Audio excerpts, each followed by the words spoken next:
of their drop spot, usually picking up a few tags, but right now it isn't quite working out for them, and Vidil's not being able to hit as many tags as he usually can with that mammoth pistol. I'm expecting this team to fight a little bit going into this game, because if they want to make it into endgame, they're going to need that surge.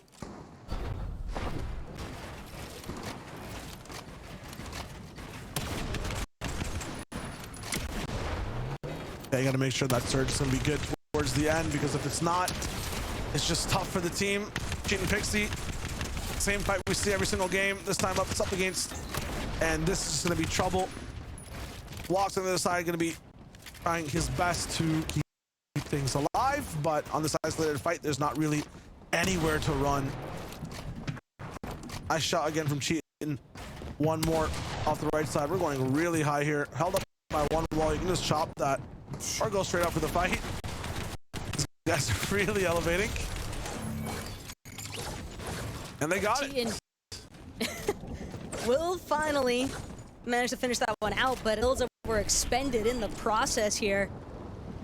Certainly not the most ideal amount of resources having to be used. Bit of a run around there from Walks as well, but can't say it's all that surprising. I mean, if you know that you're a solo in that kind of situation, I would definitely be doing everything in my power to make the other team chasing me use as much as possible, because at the very least, it's going to leave them in a relatively rough spot as far as maneuvering through that mid-game is concerned, because then that's more time they have to expend with actually looking to refarm those resources, as opposed to just, you know, letting them have your life for free. Yeah, you want to basically make it so that every situation you're in, you get the most out of it for yourself, even if it's not points. So make it hard, make sure that there's consequences to a fight. Firebro and Curb have had a lot of consequences when it comes to going for fights. It feels like they get to a good spot, they have a reason for being there, but then moving on afterwards, if things don't go to plan for them, it's just slightly difficult. How do you go to plan B? What is your second option? We're having trouble transitioning into that. So hopefully they stay on plan A and shots are hit and they can move. Even on Lucia, always exactly where the most of the lobby is, a leading position. That's good though. That means in terms of every single game, they're getting an average amount of points on placement and then picking up elims to get there, because they need Surge to be that alive and in that position. Azure, here's Yanis. Issues off spawn in that first and second game. After that, you know, they just decided, listen, if we're gonna get hunted down, we should be the hunters first. And now they're looking really good to turn this game into a catch-up one. They need about 100 points here though, so I have a lot of work cut out for them. Certainly something that Victor Royale could definitely help out with, but obviously you don't want to bank everything on just winning. Because again, just winning, it sounds so easy, but in practice, completely different story, especially when Giannis and Reason are facing the likes of a couple of the teams looking to contest them here on Rift Island, not to mention traffic that's starting to build underneath. Half the island in the zone, the other half just across the edge of it. But Giannis, Reason, seems as though they'd rather take up the idea of just being at the top and looking down, trying to see if they can spot anybody out for some tags with those mammoth pistols. But at least for right now, still having to be cautious with how they actually choose to move around on that Rift Island, knowing there's other teams around. And Belusi, Vortex, Belusi especially, chilling here on the south side of Slappy Shores, just trying to see if he can maybe look for a sneak play opportunity. Once he realizes that no one's really gonna come his way anytime soon, will elect to just farm things out instead. But he's practically max mats. I mean, 4 builds away from max is definitely a really good spot to be in. This is kind of the teetering point for Belusi and Vortex to see if they want to stay inside that top 9 or have this just be an impossible last chance major for them. This is where they need to kind of get closer towards top 10, maybe even break into it by having a good game, but it's going to be difficult. Once again, we are on the winter side of things. Getting into Urban Firebro's story, they're kind of teetering in from that south side as well. Finally landing a shot on Courtney. Now some help from some other teams on the right side too on some damage. Even and Lucia, how did they always get to their spot is the question. Just threw a few elims here and there. Nice big shot. Khan is down. These guys can move as fast as they can towards the next portion of the zone. The issue now is just mats. I mean, they've used so much to get to this spot. It might just been, or it might have been a reboot situation. As you can see, the Great Pistol and Demon's inventory as well. So getting back up and having 2 players worth of full loots is going to be the challenge here for these guys to keep playing their game. Demon's got the right idea though in terms of just trying to farm out as much brick as possible here. Meanwhile, Curb Nice. looking to add another elimination to his duo's points. And a quick cleanup as well onto Ski. I mean, it's only a matter of time given the fact that they've just gotten corny moments earlier.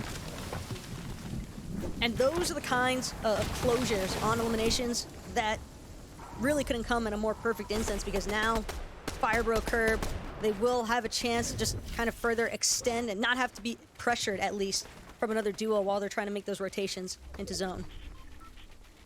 Hellfire and Nebs are up in this position at Brutal and have made a really good effort to be at the worst possible spot to where zone could go in terms of difficulty.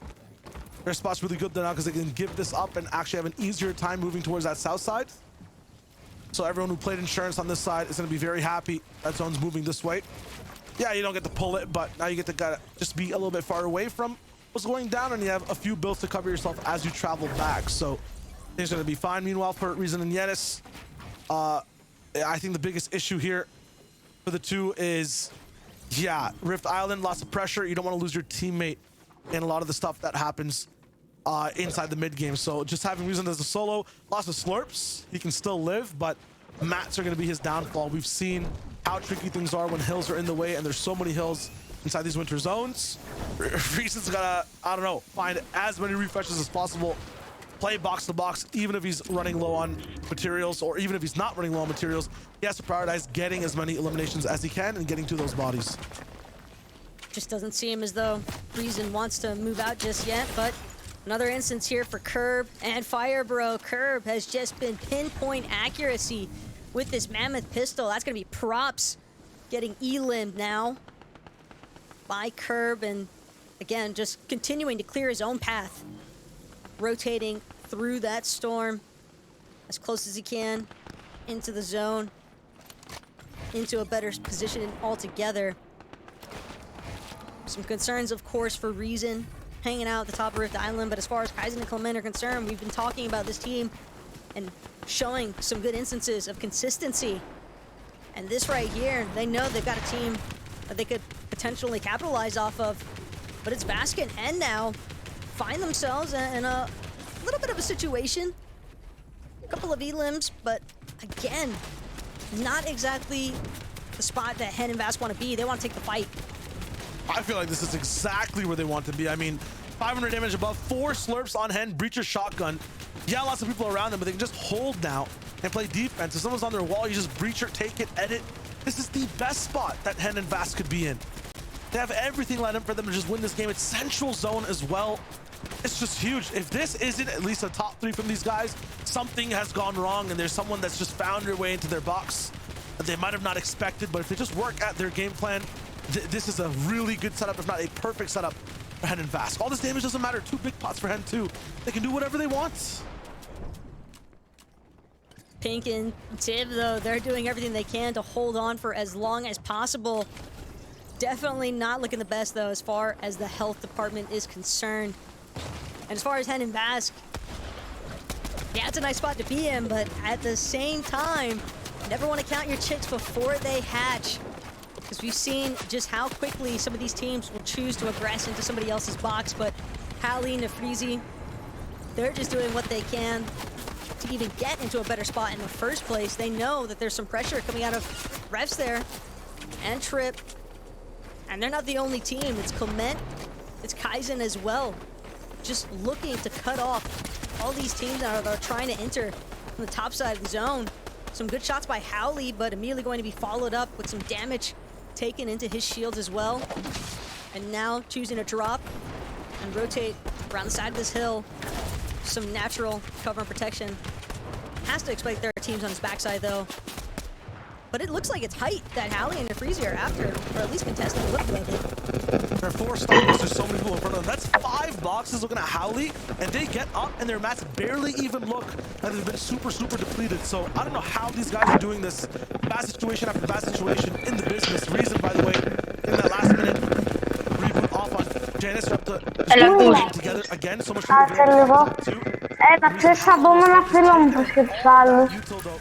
get to this spot. That's now. Targets on this one, unfortunately. Pablo is also up. These guys are side by Nice. side. Usually goes to Pablo's side. Offense breaks down, but in this situation, it's very different. Time is not on either duo's side. They have to move. 8 seconds. The zone starts to lock in, taking as much as they can. And now they look like a little bit of a half put together team. Matt's still an issue, but they've got minis. They've got some common heals to be able to keep moving throughout this endgame. Giannis and Reason definitely hoping that they can find a refresh opportunity. Wouldn't be surprised to see them continue to try and get aggressive here, as now Savage and Vadil, they don't have any elims, but they've got a decent amount of loot. I mean, 2 slurp juices here for Mr. Savage. Certainly a good spot to be in, but Mr. Savage, it's all about the tarping now. He's currently just trying to build forward as much as possible, trying to make sure that they're one of the first teams into that zone. Seems like a successful endeavor so far. Hallie and DeFreezy, though, choosing to just continue running through the low ground and seeing all these builds in front of them. Definitely have to be wary of what might lie on the other side. I'm so amazed how this duo makes the worst possible situations on rotations look so flawless and easy. Now, the cost has come through. I talked about how he was kind of doing this in a way that actually reserves him a lot of mats, and he's got here all the way to the 9th zone, and they ran out of gas a little bit, based up towards other people who might be in the same spot, so he's picked a good spot to be in, but his crisis management is so good. Meanwhile, Janice, a slurp still remaining from what happened before, but Reason's been the cost to be into this position, so now it's just him in the solo. Him being in this position or Reason being in this position, which was better?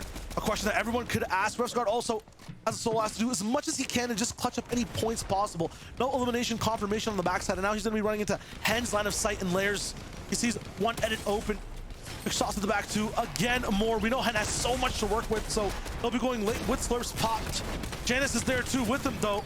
Hen almost stopped this track. They can just wait here after a moment and then move after the fact. I'm so very scared for a duo that has so much rocking for them going down this early just because they chose to move in a late way. Hen targeted once more. Janice are popping. He can actually match Hen. Bar for ball, rack for rack, shot for shot, and he finds him and takes him down. So much in the inventory to work with. Middle zone, and Hen falls. But that's exactly what Giannis needed. Just a slightly longer lifeline build. Still not exactly where he wants him, but 30 is better than nothing as far as moving forward is concerned. Vast now could find himself in a precarious position. He's got teams on either side of him. Granted, one of them is a solo in Giannis, but Vasca solo as well. He's got the breacher shotgun, but breaking into some of these builds might not be the position that he wants to find himself in. Gets an opportunity and makes the most of it. That's going to be Fire Bro eliminated in the process. Last thing you'd expect is Vaj being the goblin under your staircase. This guy's playing a completely different game in esport, holding pixel angles in spaces that you can't even see, basically shooting through walls. If you know, you know. Vask, though, has to move around. No special abilities to really break through any of these walls. He just has to make sure that he can get anything that comes for him. Last tick inside the zone, misses the shot on the Pablo Wingu, forced towards a hill that he can barely even move out of. That breacher going through every build, but can't stop the next player in front of him. Vask will actually not even go down to that player. It's just the zone. But now this is Kaizen, this is Clement. They continue to try and make the most out of this low ground, but the ticks from the storms, the ticks from the players' shots as well, just too much to handle. Pablo, Bevies looking to be in the best position, the best opportunity they've had. 4 games so far today. And this is what it's all about, though, for Vadil, for Mr. Savage. It's high ground and an opportunity to connect as well with their builds. They have to ride up now and just make sure they don't expend too much, as that final fight will have a lot of materials favoring Pablo Wingu and Bevies. So many bodies dropped down below. At the same time, they will have to cover themselves momentarily. They're actually working up these builds. I'm not sure if Vadil and Savage can hear that, though. Nice to see them on height overall. Just hold this, but it's cost them so much in terms of mats. Syrup on Savage's body. And these guys down below are weak, so he's going to clinch it. 2 shots from both players. Synergy online. They share one brain, and they win that game. Savage Vadil on top. just a beautiful positional play there from Badil and Savage. From the moment that they made their way onto high ground, they saw exactly which way